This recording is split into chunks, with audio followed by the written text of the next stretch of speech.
What's up, everyone? It's Hey John, and I want to talk about Celsius. I don't mean the temperature, I mean the cryptocurrency Celsius. And we all know this is the one where when you put it in, well, currently it doesn't come back out. And the phrase, not your keys, not your crypto, it means more ever so much at this point in time, especially if you are a Celsius user. Now, there are some other talks of Celsius, and even though there is some good news, there's always a ton of bad news following it. And as they say, when you're on a sinking ship and everything's burning down, well, it's time for the truth to come out. When everything is good and the party's going, well, everyone has a drinks, so they forget about it and they go, you know what? Let's just go along with the ride. But as soon as things devolve, that's when everyone comes out and says, hey, you're doing this, hey, you're doing that, hey, you're doing this. And now we're seeing all of that unfold right before us. And in my opinion, this isn't a good look for cryptocurrency, but whether or not it's crypto or stocks, this happens in all facets of life. Celsius called Ponzi scheme by ex-money manager. Celsius has had another lawsuit that is now calling Celsius a Ponzi scheme. I mean, holy cow, the amount of bad press that Celsius gets is literally nonstop. And as they say, there is no such thing as bad publicity. But I think in this case here, maybe, just maybe, they can do without some of the publicity. KuCoin CEO Jason Stone allegedly says, hey, you know what? Celsius, you owe me millions of dollars because we had a gentleman's handshake agreement and I would give you some of these trading strategies and you most likely used it and you did not give me the profits that you promised. So ladies and gentlemen, we're seeing everyone come out of the woodworks. This reminds me of a case when you see it in court and it's a high profile case. Everyone comes out and says, hey, you abused me. Hey, you did this, you did that. Because everyone wants to get a cut and a piece of the pie. And now that everything is evolving, hey, why not, right? And that's what people are doing. Now, I'm not saying that this is true or false, but we see it all the time. And it makes you wonder, why didn't these individuals come forth in the beginning? Well, I'll tell you why, folks. It's very simple. Because when everything is green and everyone is making money and the drinks are flowing, well, you know what? Everything can be swept under the rug and it can be forgotten about in the meantime. But again, as soon as things devolve, that's when everyone comes out and they fight for the same piece of pie. And that pie is getting smaller every single day. Now we're seeing Arkham. They're doing an on-chain analysis of Celsius and they are able to corroborate some of these, I would say, findings that go along with all these accusations. The way things are looking for Celsius is not looking too good. So why was Celsius so popular? Because they were giving you 5% APY on Bitcoin and 10% on stablecoins. I mean, holy smokes, that is a very good return. And if you're holding Bitcoin, well, you're thinking to yourself, you know what? I'm going to hodl the Bitcoin anyway, so why not park it somewhere and get 5% for it? It's a lot of money. And imagine stablecoins, 10%. So imagine your $1. Say you don't even trade crypto, but you had a bank account and you have it in US dollars or fiat or whatever currency you have. And you think to yourself, well, I don't want to trade crypto, but if I can make 10% on my bank account by just moving it over to Celsius and trading into stablecoins, and I don't got to do anything, well, that's a no-brainer, right? Well, it is a no-brainer. But when you see this, your Celsius account is not a deposit or checking account, and Celsius does not hold any digital assets on your behalf.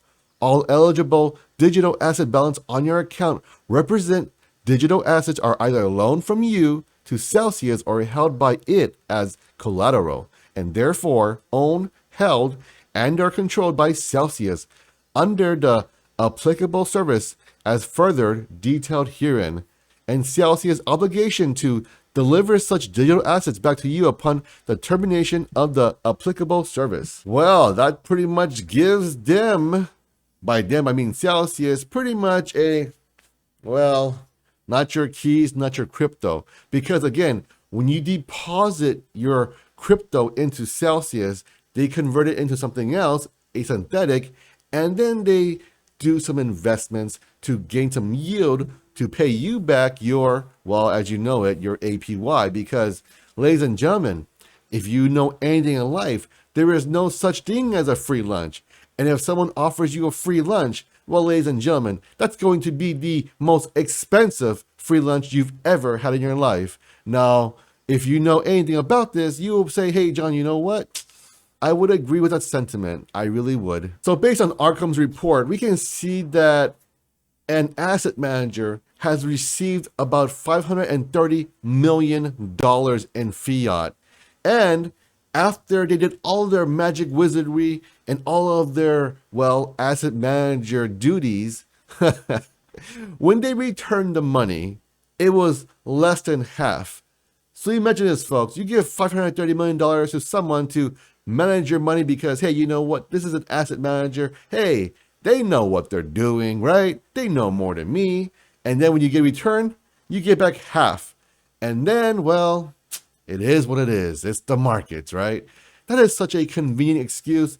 And this is literally atrocious. And this is why cryptocurrency gets a bad name, because of individuals like this who just trade and then walk away. And imagine this, folks. When you get the Celsius tokens, that's how you get your interest. But what happens when you are no longer able to withdraw your tokens and your real cryptocurrency? Based on the note from Celsius, well, they should not be able to freeze your assets, but apparently on termination, well, if it's terminated, they would return your assets to you. But clearly that wasn't the case, and clearly they're still holding your assets. And you have to ask yourself, why are they not able to return your assets? And now, especially when they have made all of these payments in the millions, hundreds of millions of dollars down on their debt, and now their Bitcoin liquidation cost is $0.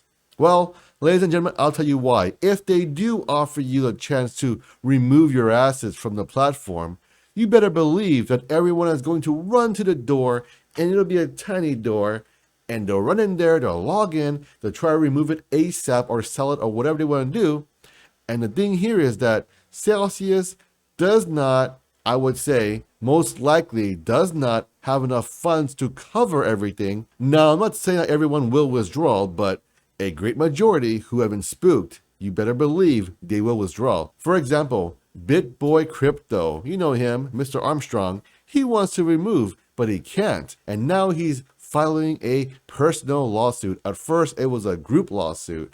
And then he realized, well, that would be too much headache. So let's just go ahead and do it myself. It's eating me up inside. I can't take it. And then I just didn't withdraw because I thought it was FUD. It's like a nightmare that replays in my mind over and over and over again. I think I'm getting PTSD. And this is on the Celsius network on Reddit. The term FUD is literally the worst term I have ever heard in my life. Fear, uncertainty, and doubt. The issue with FUD isn't the acronym itself, it's the way people use the term. And if you've been in crypto, literally every single thing that you do not like, and even if it's true, it's labeled as FUD. And this is a true issue with cryptocurrency as a whole, in my opinion. Everything is labeled as FUD, even if you present actual on-chain analysis showing X and Y, Z transaction and why it's fraudulent and what this particular token is doing that is wrong or whatever. If someone doesn't like it, they call it FUD. And ladies and gentlemen, this is the biggest disservice you can do to yourself and the cryptocurrency market. This is why we are in the state we are in now, because the folks ring the alarm and saying, hey guys, whistleblowing time.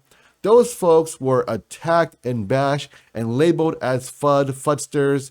And now the funny thing here is that whenever you see all these people calling them FUDsters, etc., those tokens, those coins, they never do too well. They actually sink and fall to zero and disappear from eternity. And the thing here is that we've seen the smaller ones do that. And oh, they're a scam token, they're a scam coin. But now we're seeing the bigger ones like Luna Classic, Voyager, and of course Celsius. And now that makes you wonder, was it really FUD? I would say no. I would say have an open mind. I'm always open to listen to new perspectives, especially if they present actual evidence. Now, to me, if someone goes through the hassle and shows evidence to demonstrate a point, well, before I label it FUD, I think it's a good idea to hear them out, because this could be a lifelong lesson that many of you will learn, myself included. With all that being said, I will personally have a more open mind, and I will not be using the term FUD as often as you think. Actually, come to think about it, I don't really use the term FUD. Everyone else uses it, just not me for the most part. I mean, why would I call something FUD if it has logical evidence behind it? Well, I would not. But I know if you're in Discord, Telegram, Twitter, wherever you go for your social media, even on my YouTube page, the term FUD gets tossed around like air. It's just everywhere. Make sure you guys like, share, and subscribe, and most importantly, have an awesome day. I'll catch you all next one.